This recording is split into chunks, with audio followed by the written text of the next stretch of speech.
Bem, pessoal, o meu tema é um pouco assim, tentando dar um enfoque dentro da parte de SF. Eu selecionei quatro temas. Seria o uso da obrigatoriedade do uso do SF e do DEF. Eu vou falar exatamente que requisitos você deverá usar o uso do SF, quais são as empresas, quais são os ramos e atividades que devem usar obrigatoriamente o SF e o DEF, e também o uso do PAF-SF. Seria exatamente o foco ligado exatamente nesse nosso evento. Além disso, eu vou tratar de algumas obrigações acessórias da AFD, que é a Estruturação Fiscal Digital. Eu vou me ater só a alguns detalhes de cartão de crédito, posto de gasolina, notas fiscais no caso de divergência do sistema está fora do ar, que tem requisitos específicos de ser informado. E além disso, no final eu entro com a parte que é exatamente que interessa para o contribuinte, que são a repercussão jurídica dos documentos eletrônicos. Eu quis trazer esse tema aqui exatamente porque nós estamos hoje trabalhando em cima de documentos eletrônicos. Isso hoje para o contribuinte é uma coisa assim muito importante, porque no mundo do negócio você compra e vende. Muitas vezes, com o avanço da tecnologia, você teve a opção de alguém usar seu nome. E hoje o contribuinte, quando alguém usa seu nome numa nota fiscal eletrônica, onde existe uma compra nessa nota fiscal eletrônica, o contribuinte não sabe o que fazer. O que é que ele deve, a quem ele deve recorrer, qual seria o espaço para ele tomar a iniciativa de se proteger quanto a essa coisa que é nova, mas que ainda existe, o meio jurídico ainda não se posicionou com o que vai acontecer quando alguém usa seu nome. Porque a gente sabe que as notas fiscais eletrônicas, o Estado, quando você compra uma nota a seu nome, ele automaticamente em 24 horas já lança o imposto para você pagar. E aí você, eu não comprei, e aí o que eu vou fazer? Então, eu vou falar um pouquinho sobre isso. Então vamos começar pelo...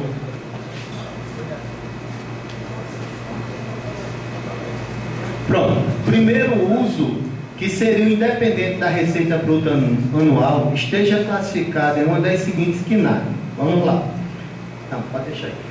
Primeiro, comércio varejista de mercadorias, em geral, com predominância de produtos alimentícios, supermercado e hipermercado. Ou seja, quem estiver nesse ramo de atividade, independente do faturamento, vai ter que ter o SF. Aí o cara pode me perguntar, Marcos, eu estou entrando hoje, eu já vai usar o SF, não independente, pode ser uma merceariazinha, uma quitandazinha, mas estando nesse ramo, aí o cara diz, não, mas eu não tenho condições.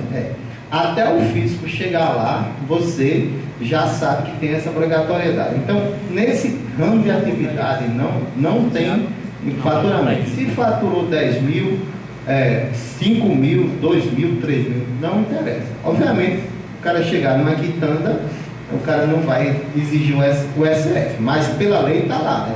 Questão do bom senso. Eu posso não exigir, mas pode chegar um auditor que chega lá, exigir, ele diz, olha, eu estou aqui baseado na lei que diz que se você tem um QNAI, se você tem uma inscrição estadual, vai estar ligado a isso. Então, supermercado e hipermercado não tem outro ramo de atividade, é o QNAI 4712, que é referente ao comércio varejista de mercadorias em geral, com predominância de produtos alimentícios, no caso de mini mercados, mercearia e armazém. Então, mas é o mesmo ramo, só que o quê? Contribuintes menores, entendeu? Então, esses dois aqui estão ligados no ramo de supermercados e venda.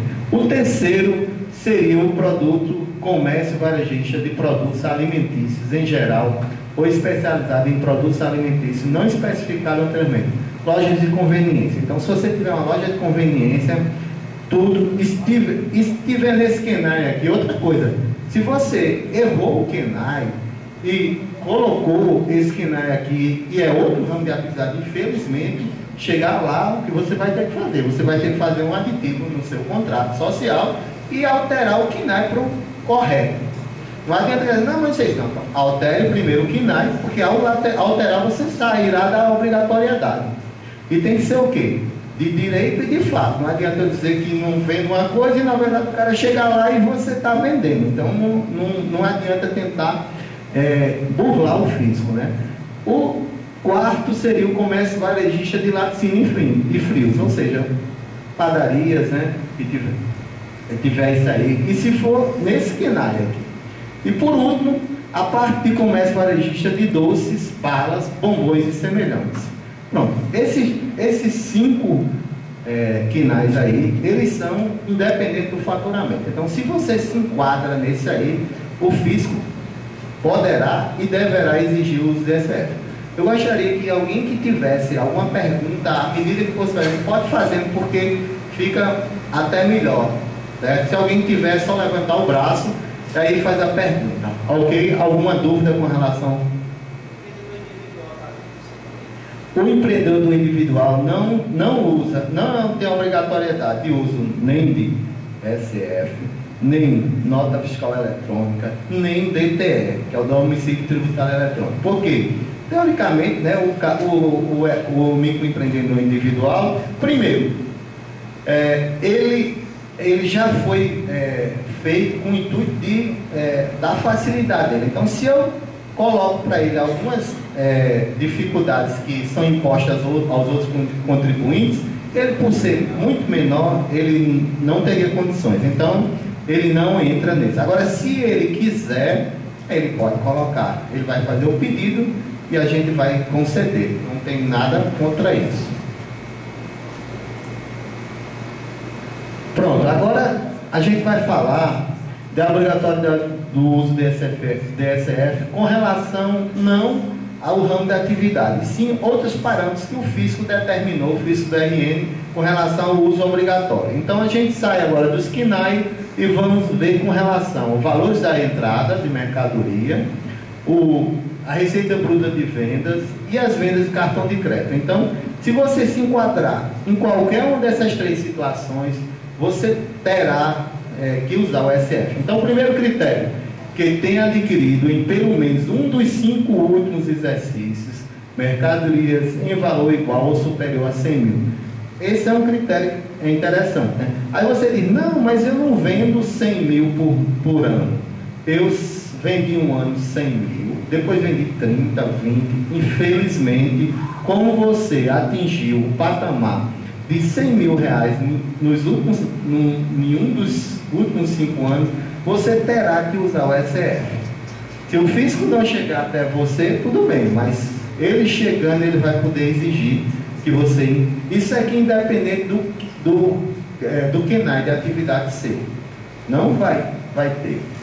Segundo critério, estabelecimento inscrito no CCE, que tenha oferido receita bruta nos últimos 12 meses acima de 120 mil. Isso é um caso típico, né? Vendeu acima de 10 mil por mês, média, ano, você é obrigado ao uso do SF. Não tem, pode ser, até o cara pode até achar um limite que não seja razoável, mas infelizmente a legislação, quem fez foram os nossos representantes do governo, a gente não tem como dizer isso aí, que poderia. Esse valor já vem há muito tempo, né? Então, se tivesse que reclamar, teria que ter reclamado há muitos anos atrás. Então, esse limite de 120 mil é o limite que a gente bota como o nosso parâmetro, né? Outro, que o último tenha efetuado vendas com cartão de crédito em pelo menos um dos 5 últimos exercícios em valor igual ou superior. Esse é um problema que muitas vezes vocês vendem, o contribuinte vende cartão de crédito, não declara ao fisco, e aí o fisco, as empresas de cartão de crédito têm a obrigação de enviar para a gente o valor das vendas. Então, você diz, não, eu declaro ali 20 mil, aí eu vou lá e vendo 30 mil em cartão de crédito. Obviamente que você não só vendeu 20 mil, porque só de cartão de crédito você vendeu 30 mil, vamos botar uma média de metade vendido a cartão de crédito e metade vendido a outras modalidades, no mínimo você vendeu 60 mil reais. Então, com relação a esse índice aí, você pode dizer, mas nós temos o relatório do cartão de crédito. Então, é aquele que você não tem o que discutir. Então, e lembre-se que é em pelo menos um dos últimos 5 exercícios, né? Então, é outro critério. Então, se você enquadra em qualquer um desses 3, a gente vai usar a questão do uso do SF. Alguém tem alguma pergunta com relação a isso? Tranquilo? Vamos para frente. Pronto, agora a gente vai, saímos do SF. Se alguém tiver alguma questão de uso do SF, quiser fazer, vamos para o uso do TEF. Pronto, primeira pergunta: quando é que eu vou usar o TEF? Primeiro, se você não tiver SF, você não é obrigado a usar o TEF. Então, eu vendo cartão, eu não estou nenhum daqueles 5 quinais que são obrigatórios e nem me enquadrei num desses 3 últimos que a gente paramos. Então, se eu não faturo menos de 120 mil reais por ano, então eu vou ter o meu POSzinho lá, eu não vou ser obrigado ao uso do TEF, porque você só usa TEF quando você tem SF. Se eu não tiver SF, eu não tenho TEF, certo? Primeiro, aí uso o TEF. A partir do uso do SF pelas empresas que estão obrigadas, a emissão de comprovante de pagamento de obrigação de operação ou prestação efetuada com cartão de crédito ou de débito automático em conta corrente somente poderá ser feita por meio de SF, devendo o comprovante estar vinculado ao documento fiscal emitido na operação ou prestação respectiva. O que significa dizer isso? Que você vai ter sempre ter um TEF ligado a um SF. Quando a gente colocou a inclusão do uso do TEF, o pessoal chiou muito, né? Inclusive alguns, mais na frente a gente vai ver alguns ramos e atividades, eles conseguiram usar a liberalidade de usar o POS, entendeu? Mas são ramos muito restritos. Mas o que quer dizer isso? Que você vai usar o TEF junto com o SF. O que acontece? Na prática, eu sou auditor, mas eu também sou usuário, sou cliente como vocês contribuintes. Muitas vezes eu vejo que o cara tem lá o TEF e ele tem uma maquinetazinha lá, um paralelo.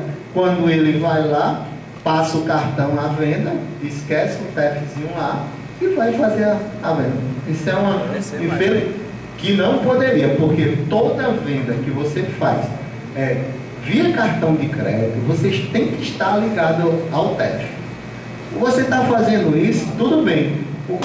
Quem está fazendo isso, ele está naquele processo. Veja, eu vendo metade dinheiro, metade cartão de crédito. Então, se pelo menos se eu botar lá o valor das vendas somando o dinheiro em cartão de crédito, vai passar, né? Então, todos vocês sabem que muitas vezes a gente chega lá, o cara passa o cartão, mas não passa lá no TEF, passa em outro, no POS lá. Então, o fisco, chegando lá, ele vai aprender aquela maquinetazinha do POSzinho, vai colocar uma multazinha, que é uma multa pesada, de R$2.500, então, e não vai devolver mais o POS para o contribuinte. Então, chegando lá, no ano passado, esse ano teve uma operação dessa em Caicó, onde foram apreendidas várias maquinetas, entendeu? Porque o cara chegava lá, o cara estava usava cartão, porque você chega lá e tem o cartão de crédito. Pô, se tem cartão de crédito, não precisa nem saber que você não vai ter usar o POS. Você já está incluso que você tem que ter o uso do TEF. Então, pode. Ninguém tem que ter o TEF, mas quando vai passar o cartão de crédito, passa. Por isso que conversando tem que ter a outra para passar, que o TEF não está passando. Não, veja, aí é um problema de sistema e operacional, tem que ser resolvido com o seu fornecedor. Existe um problema que o pessoal dizia que tinha muito problema com relação ao hiper. Eu não sei se esse problema foi resolvido. Muitas vezes porque o hiper não está junto com a bandeira do Visa, Marcha, era a parte, né? Eu não sei se esse problema foi resolvido. Agora eu digo uma coisa: se você está tentando passar o seu cartão de crédito, o seu TEF e não está funcionando, você tem que acionar o seu suporte para resolver o problema. Para o fisco, isso aí não é desculpa, entendeu? Porque se ele chegar lá, ele vai... Eu sei que esse tipo de coisa acontece, mas você não pode... o cara não resolve. Peraí, o cara tem a obrigação de resolver. Porque se você está pagando para ele uma mensalidade, você comprou o sistema dele, ele tem a obrigação de fazer a manutenção do seu sistema. E aí você vai dizer, Aí muitas vezes o cara chega lá e diz, eu não tenho como resolver já. Eu digo, infelizmente, aí você vai ter que trocar de sistema, de seu fornecedor. Porque se ele não está lhe atendendo, você tem um contrato, você pode acionar ele judicialmente. A gente sabe que não é assim, mas você tem pelo menos tentar ameaçar e dizer, olha, se você não me atender, eu simplesmente vou fazer mudar de fornecedor, entendeu? Porque esse problema é um problema da parte de tecnologia contribuinte. É complicado porque você tem uma relação, primeiro porque muitas vezes o cara não tem tantas pessoas capacitadas para isso, e a relação, eles têm todo esse processo, mas você tem que sempre tentar fazer esse processo de tentar via diplomática, tentar resolver o problema, mostrar para ele que aquilo ali você está deixando de o quê? Atender uma exigência do físico e pode até ser penalizado por aquela falha que seria dele, né? Entendeu? Pronto. Aí o pessoal chiou muito, dizendo que tinha muitas, principalmente a parte de bares, hotéis, motéis, lanchonetes, que seria muito complicado você se deslocar até o local. Então, o que foi? Foi liberado o uso do POS sem fio, no caso. E essas condições foram impostas algumas condições. Primeiro, requerimento de credenciamento via UVT. Ou seja, se você for usar um POS, você vai requerer lá, através da UVT, esse uso. Segundo, atividade principal de restaurantes, bares, lanchonetes, hotéis ou motéis, com quinais. Pronto, são esses quinais aí, 5611, 5611, 2, 03, pronto. Esses são exatamente essas atividades. Qualquer outra atividade que não seja essa, estão sendo usadas incorretamente. Ou seja, se você é um posto de gasolina e você está usando o POS, simplesmente você está errado. Você não está atendendo a primeira regra que principal seria exatamente essa atividade. Então, o que aconteceu? Muitas outras ramos de atividade estão querendo conseguir isso, mas até agora a governadora não modificou. Então, para hoje, pela lei, só são essas atividades. Diga.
Hoje, Pedro, com relação ao que nós temos hoje, eu diria que é aquela questão.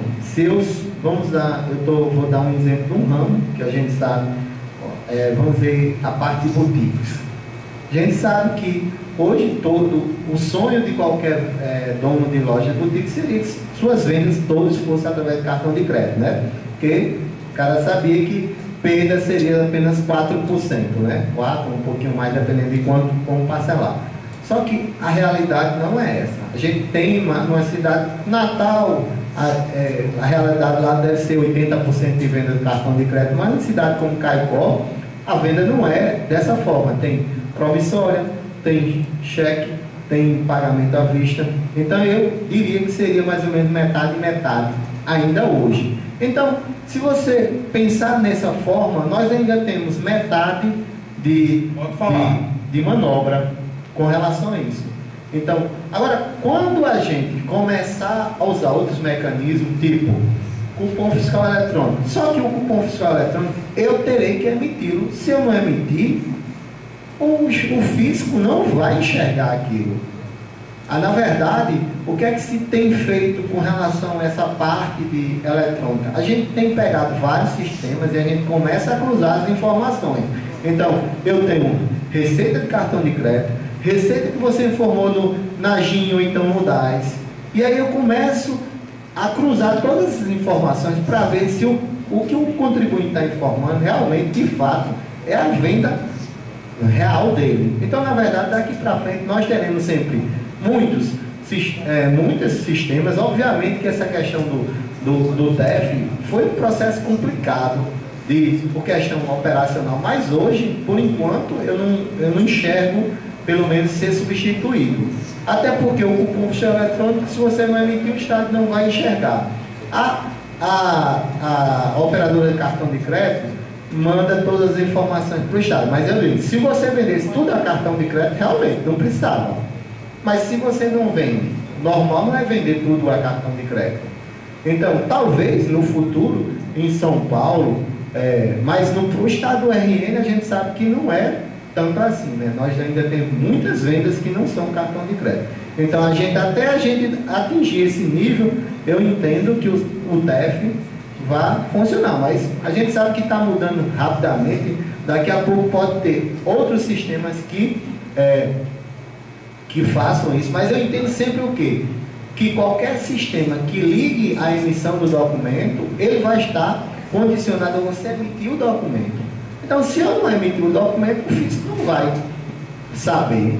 Eu posso saber qual foram suas entradas, mas eu entendo que para eu de cara, então eu saber se realmente você está sonegando ou não, eu teria que ter sistemas. Hoje, o que é que acontece? Os fiscos, cada dia mais, eles estão trabalhando em tecnologia, porque cada dia os auditores têm menos auditores. A gente não vê hoje 4 auditores no Estado. O Estado, e não só aqui, Pernambuco mesmo, faz 20 anos que não tem concurso. Nós teve um concurso em 2005, quer dizer, ou seja, cada dia mais nós vamos estar trabalhando sempre com dados, vamos tratar esses dados, e a partir daí, ao receber esses dados de várias bases, nós vamos conseguir tirar um proveito disso. O fisco daqui para frente vai ser isso. Obviamente que o Estado mesmo do RN, a previsão é que parece que logo todos os postos serão fechados. Não teremos mais nenhum posto no RN. Breve isso vai acontecer. Ou seja, vamos trabalhar só com os dados virtuais. Então, vai ter o quê? Volante, vai ter fiscalização de você ir itinerância, você passar no contribuinte para ver se ele está emitindo documento fiscal e tudo. E além desses cruzamentos. Então, o fisco daqui para frente será dessa forma. Eu sei que cada obrigação acessória que a gente impõe a vocês têm um custo financeiro. Mas se vocês olharem, todas essas obrigações tornam você mais ágil, mais eficiente. E uma coisa, controle melhor seus estoques.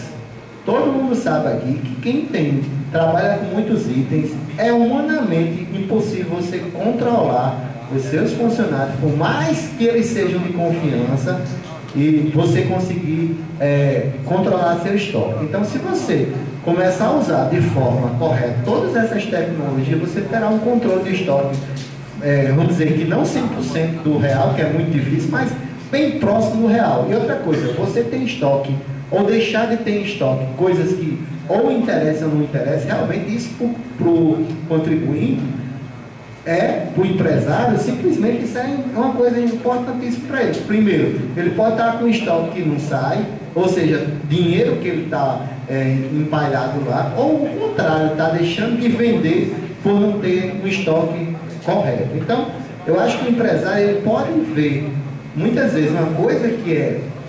Porque o que é ruim para o empresário é que é o custo do bolo. Posto que a gente sabe que a carga tributária brasileira é alta, 38%, é uma carga alta. Qualquer pessoa que vai abrir uma empresa, se você não tiver uma margem de lucro, eu vou dizer um exemplo, uma margem de lucro acima de 30%, você não abre empresa, você não consegue. Por quê? Só o simples, você vai, diferencial de 10% na entrada, com mais, uma faixazinha pequena de 7%, você já tem 17%. Quer dizer, se você tem um lucro de 30%, que não é um lucro pequeno, é um lucro razoável, você já não consegue abrir um negócio. Quer dizer, você não consegue se manter no negócio. E eu estou botando um percentual de 30%. Se a gente diminuir para 20%, é impossível você ter um negócio. Qualquer um. Se alguém, vocês, quando quiserem abrir um ramo de atividade, qual o lucro? 20%. Pode esquecer que esse negócio você não vai chegar lá. Eu estou falando do ramo. Então, acima de 30%, no simples, é que começa você ter algum lucrozinho. Significa dizer. Então, mas aí, dependendo do ramo, agora, se você vender 10 milhões por mês, obviamente que seu lucro não vai ser esse, né? Aí não, mas eu estou falando as coisas normais. Então, sempre, a carga tributária é muito alta, mas o empresário ele tem que pensar sempre que ele pode conseguir algo disso, que seja proveitoso, que melhore o seu negócio, a sua eficiência.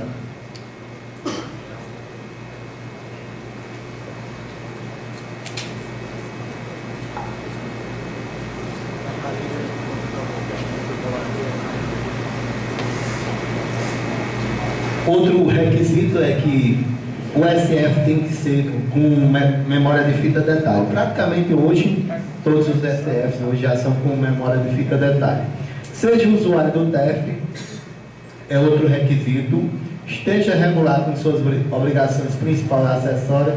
E o último, usar o DTE. Pronto, o DTE é outra coisa que vocês vão ter que se acostumar com o DTE primeiro. Quem é do Simples tem até o dia 31 de dezembro para se credenciar para o DTE. Se não se credenciarem para o uso do DTE, 1º de janeiro de 2013 não será mais do Simples. Serão excluídos do Simples. Então, vocês contadores, vocês empresários que sejam do Simples, terão que fazer o cadastro do DTE. Qual é o problema do cadastro do DTE? O contador não faz. Por quê? Primeiro você tem que vincular a pessoa, o empresário, no SIGAT, a empresa, para depois esse empresário fazer via o VT esse requerimento de credenciamento do DTE. Se eu chegar com minha senha, eu não consigo enxergar isso. O contador não enxerga, só o empresário, certo? O diretor, o administrador responsável pela empresa, que ele vai conseguir. Então, isso é prioridade para contador e para empresário zero, porque nós só temos pouco mais de um mês para resolver esse problema. E chegou em janeiro, vocês serão excluídos do Simples. E lembre-se, quem é excluído do Simples vai passar um ano no regime normal e só no próximo ano, em 2014, que voltará ao Simples. Então eu digo, é um prejuízo enorme. E eu digo, os contadores que não se preocuparem com isso, não alertarem os contribuintes. Se alertarem e eles não fizerem nada, faça um documento por escrito. Por quê? Para que o empresário fique cientificado do problema. Porque se você fizer de boca, quando chega lá ele foi excluído do Simples, ele vai culpar você. Vai dizer, você não me informou, você não me disse nada. Eu digo, vá lá, faça um documento por escrito, porque muitas vezes o contador pede ao contribuinte e ele, por algum motivo, não consegue e não faz. Mas quando chegar, ele vai cobrar de alguém. Eu também, se fosse empresário, eu ia cobrar do meu contador.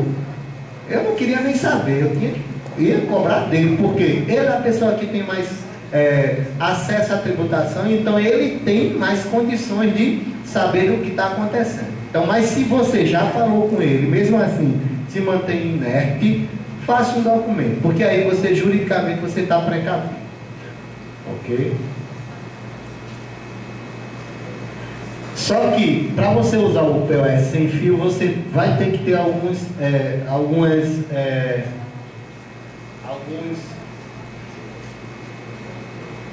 requisitos. Você tem que emitir o cupom fiscal das operações realizadas, discriminando como meio de pagamento cartão de crédito, indicando a bandeira do cartão utilizado, certo?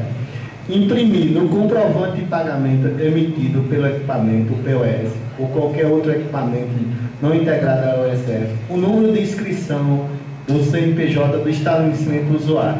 E depois arquivar por data de movimento e pelo período decadencial todos os comprovantes de pagamento impressos pelo POS e apresentá-los ao fisco quando solicitados. Esse prazo decadencial são de 5 anos. E perderá o credenciamento do uso do POS que utilizar o POS distinto daquele que foi contratado para o CNPJ do contribuinte. Ou seja, às vezes você é um empresário, você tem um amigo seu que está vendendo, tem uma empresa e não tem cartão de crédito. Aí você vai lá e diz, passe lá em fulano. Aí o cara vai, é exatamente o uso, usando o POS distinto do que foi contratado. Isso é tipicamente um uso que a gente sabe que acontece. Isso não, eu não estou dizendo nada de anormal não, entendeu? Mas aqui a legislação não permite. Efetuar a venda sem emissão e entrega ao consumidor do respectivo documento fiscal. Outra coisa que a gente sabe, a venda do POS não significa dizer que você não vai entregar o cupom fiscal ao cara, não. Você vai. Na verdade, o cara não vai precisar ir até o caixa, mas você tem que entregar o documento fiscal. O cara, a venda, o uso do POS não significa dizer desobrigatoriedade de emissão de documento fiscal. Não, de jeito nenhum. É apenas para facilitar, para que o cliente não fique constrangido de ter que ficar numa fila tamanho do mundo esperando para pagar. Porque quando o cara vai pagar, o cara diz, até para eu pagar tem fila. Então, o motivo foi exatamente isso aí, para que seu cliente não sinta constrangido. Então, ele vai ter aquela opção de pagar o POS, ele passa o cartão, fica no seu local onde ele estava, na sua mesinha, e aí o garçom depois vem com o documento fiscal. Mas a gente sabe que a prática é outra, né? Então, mas a teoria é assim, foi feita exatamente. E o grande receio que o pessoal não queria abrir, o Estado não queria abrir com relação à venda do POS, porque o Estado tem medo de exatamente isso. O cara chegar, emitir lá, passar o cartão de crédito e não tirar, porque a gente sabe que é o que muitas vezes acontece, né? Mas está aí. Né? Outro, apresentar divergência cuja justificativa não tenha sido aceita pela SEP, referente às informações prestadas pela administradora de cartão e as informações enviadas pelo contribuinte a partir da data de concessão do seu credenciamento. Pronto. Se você começou a usar o POS e você declara lá, se for do Simples, o valor do DAS, uma venda que foi inferior ao cartão de crédito ou na GIM, você poderá perder o credenciamento. Obviamente você poderá se defender. Você se defendendo, se tiver realmente o que você está dizendo, tiver razão, se você tiver o pleito, o Estado mantém seu credenciamento. Mas se ele comprovar que você estava usando o POS de forma indevida, você perderá o credenciamento do POS. E o último, ficará cancelado o uso do POS no momento que o mercado de automação comercial disponibilizar equipamentos sem fio que possa viabilizar a transação TEF impressa no SF. Exatamente. Isso aí foi o quê? Foi uma norma em branco que a gente aberta para dizer futuramente, se existir algum sistema que possa, através do POS, você já emitir lá o seu cupom fiscal que saia lá, beleza. Porque aqui o cara passou o POS, imprimiu o cartão, paga um cartão, ele vai para aquilo ali, vai lá dentro e aí imprime o cupom fiscal. É exatamente o processo se conclui exatamente com a impressão do... E agora vamos para o PAF-SF. Primeiro, o uso do PAF-SF, que a partir de 1 de 9 de 2012 está obrigatório para todas as pessoas que usam SF, né? Outra coisa que realmente o pessoal tem entendido. Primeiro, segundo definição do convênio do ICMS número 9, PAF-SF é um programa aplicativo desenvolvido para possibilitar o envio de comandos ao software básico do SF, sem capacidade de alterá-lo ou ignorá-lo para utilização pelo contribuinte usuário do SF. O que é isso? Traduzindo isso. Primeiro, o PAF-SF seria exatamente um sistema, um software homologado através de uma instituição homologatória, onde, ao ter essa homologação, você vai poder usá-lo, esse programa, em uso para o contribuinte, onde ele já foi testado e aprovado, e simplesmente o que é que ele faz? Qualquer programa que estiver no computador que fizer acesso ao SF, ele tem monitoramento disso. Então veja, se eu faço um pedido de, eu trabalho eu tenho um armazém de construção, certo?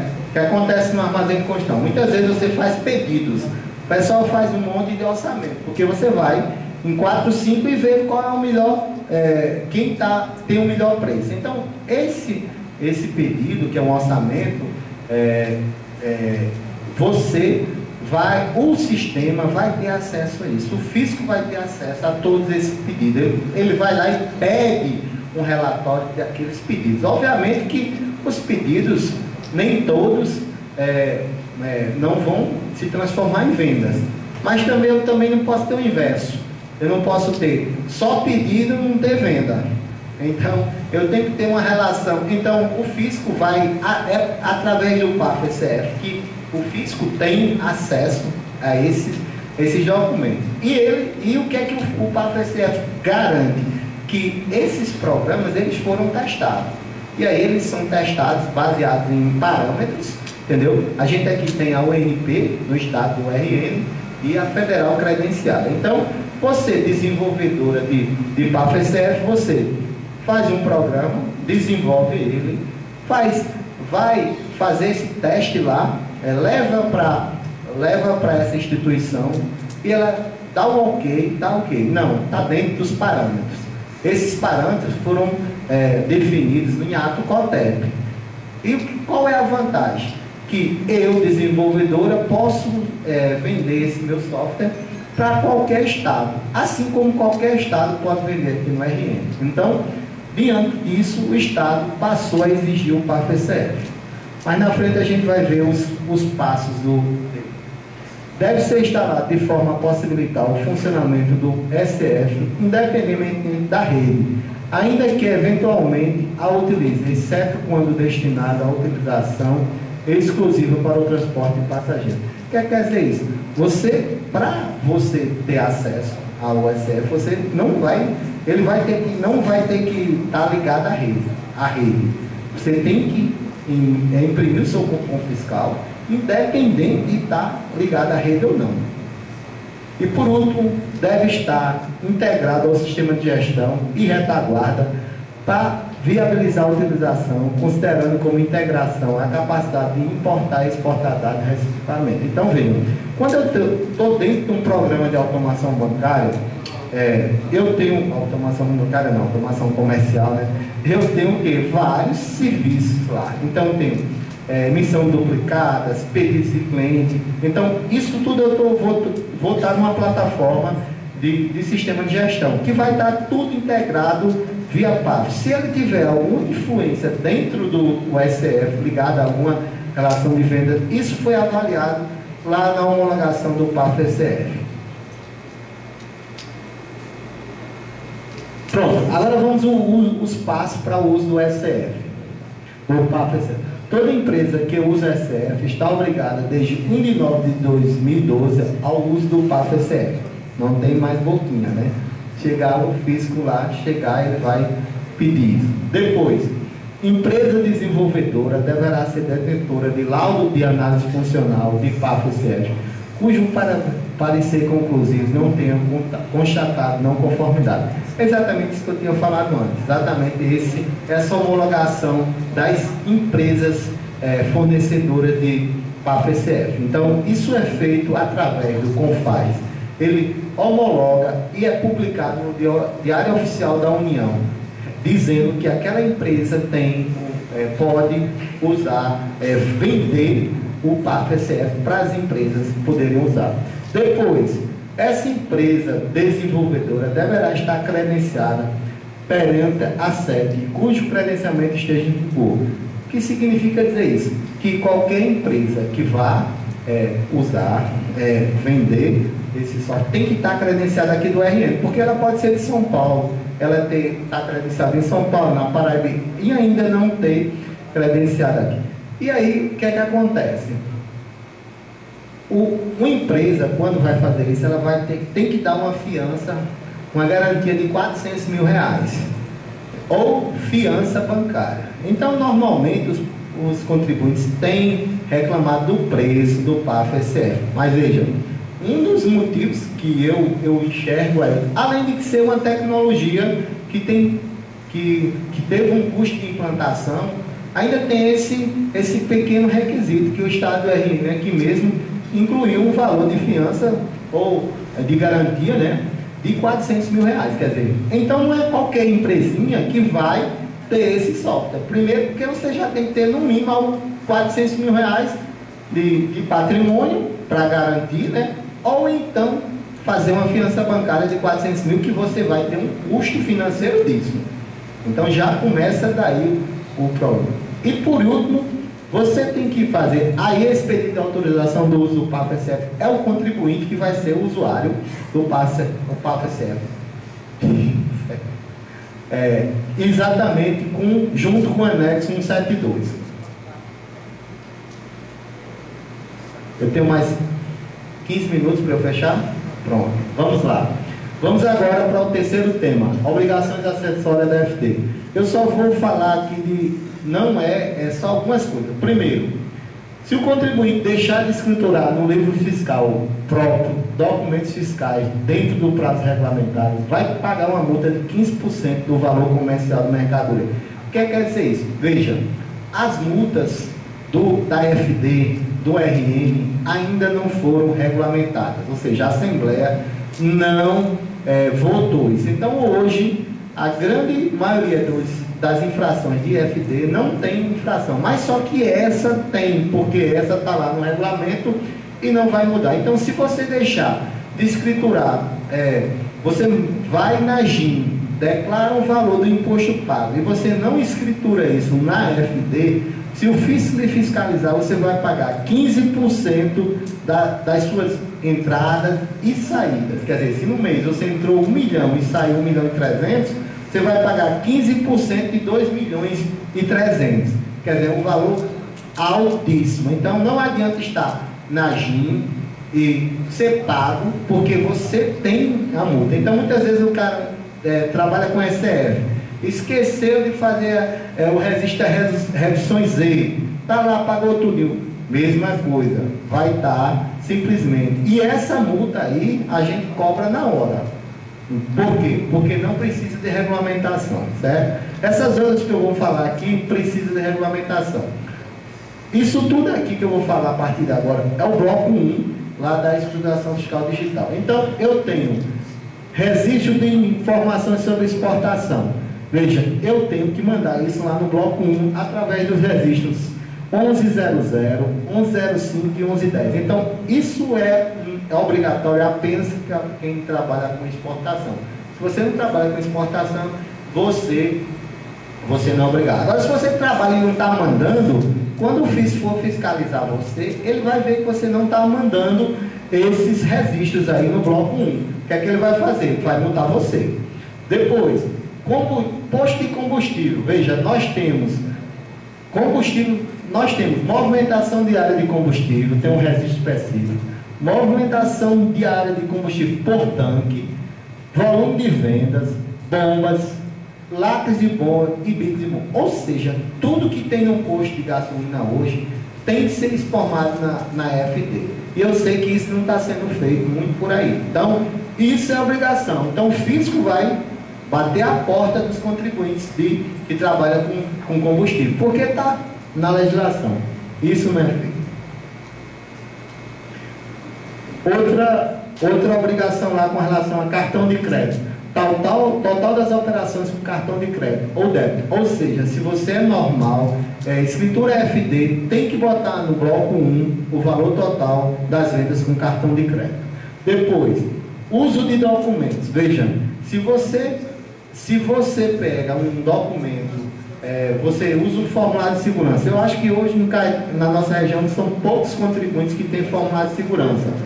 Quem tem nota fiscal eletrônica, quando tem problema, deve usar o formulário de segurança. Então, para os que usam o formulário de segurança, ao usar esse formulário, você deverá botar no registro 1700.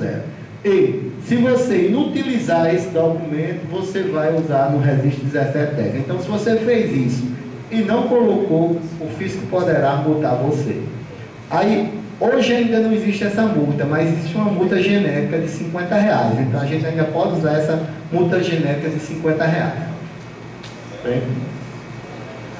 Pronto, temos duas obrigações acessórias do Simples Nacional. Primeiro, a gente tem um cruzamento das valor declarado no DAS e as vendas emitidas em MFE. O que acontece? Se você vendeu 10 mil e declarou no DAS 5 mil, tem lá uma crítica no seu estado. Você terá que ajeitar e para essa crítica sair. E depois também está tendo agora o cruzamento do Sintegra. O valor que você declara lá no Sintegra tem que ser igual ao declarado lá no DAS. Para frente. Vamos agora para o último tema, certo? Que eu falar com relação à repercussão jurídica dos documentos eletrônicos, certo? Primeiro, o conceito de documento eletrônico. Documento eletrônico é aquele cujo conteúdo foi fixado em um suporte digital, é constituído de bits e armazenado em CDs, DVDs, pendrives, no HD de um computador, outra tecnologia que venha a ser criada. Ou seja, documento eletrônico seria exatamente tudo que a gente está no efeito de papel, está em mídia, HD, pendrive, tudo de forma digital. Daqui para frente só teremos documentos eletrônicos. Não teremos, papel será exceção. Então, temos que nos acostumar com essas novas tecnologias. Para frente. E, para um documento eletrônico ele ter validade, ele precisa de dois requisitos: autenticidade e integridade. Autenticidade é aquele que diz que aquele documento foi você que emitiu. Você consegue identificar quem foi o emissor daquele documento. Foi o contribuinte tal que emitiu nota tal no valor de tanto. E integridade significa dizer que você pode garantir que o que está naquele documento realmente é aquilo. Por exemplo, eu vendi 10 mil reais de mercadorias que era igual a, sei lá, 1.000 quilos 2.000 quilos de açúcar. Veja, eu vendi 2.000 quilos de açúcar, aquele documento não pode ter 3.000, porque se tiver 3.000, aconteceu um problema de integridade naquele documento. E aí, os documentos eletrônicos, eles têm essa característica de fazer segurança com relação à autenticidade e integridade. E os documentos eletrônicos, eles tiveram regulação no meio jurídico em 2001, através da medida provisória, onde a medida provisória 2200-2 diz que considera-se documentos públicos ou particulares para todos os fins legais os documentos eletrônicos de se trata dessa medida provisória, e que as declarações constantes dos documentos em forma eletrônica produzidos com a utilização de processo de certificação disponibilizado pela ICP Brasil presumem-se verdadeiros em relação ao signatário. Significa dizer o quê? Que todo documento eletrônico existe uma presunção de validade. Se ele foi emitido, tem-se que ele é válido. Mas essa presunção não é absoluta, é uma presunção relativa. Ou seja, você pode contrapor dizendo que aquele documento não o destinatário não é você. E segundo, a legalidade. Veja, o artigo 219 do Código Civil assevera que as declarações constantes de documentos assinados presumem-se verdadeiras em relação aos signatários. Aí, no parágrafo único, preconiza que, não tendo relação direta, porém, com as disposições principais ou com a legitimidade das partes, as declarações e iniciativas não eximem os interessados em sua veracidade do ônus de provar. Significa dizer o quê? Se você não contestar, entende-se que aquele documento é verdadeiro, mas você poderá usar teu ônus de provar que aquela operação não é verdadeira. Vamos para frente. E aí a gente vai no campo que é o mais interessante que eu queria tratar, é com relação às provas. O que é que você poderá fazer para provar que aquele documento não é verdadeiro? Aí diz: caso o contribuinte não conteste o destinatário da nota fiscal, estaremos com presunção de validade jurídica confirmada. Caso seja contestada, entraremos no campo da teoria das provas, onde quem alega o fato deverá provar.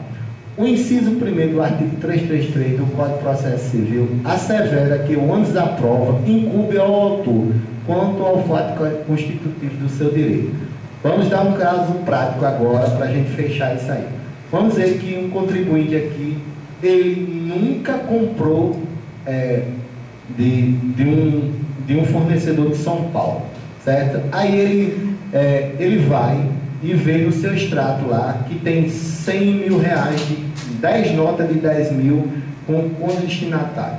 Aí ele vai, o fisco já lançou para ele 10 mil reais, vamos supor que ele seja no Simples, já tem lá 10 mil reais para ele pagar com 10 dias. Aí o que é que ele pode fazer?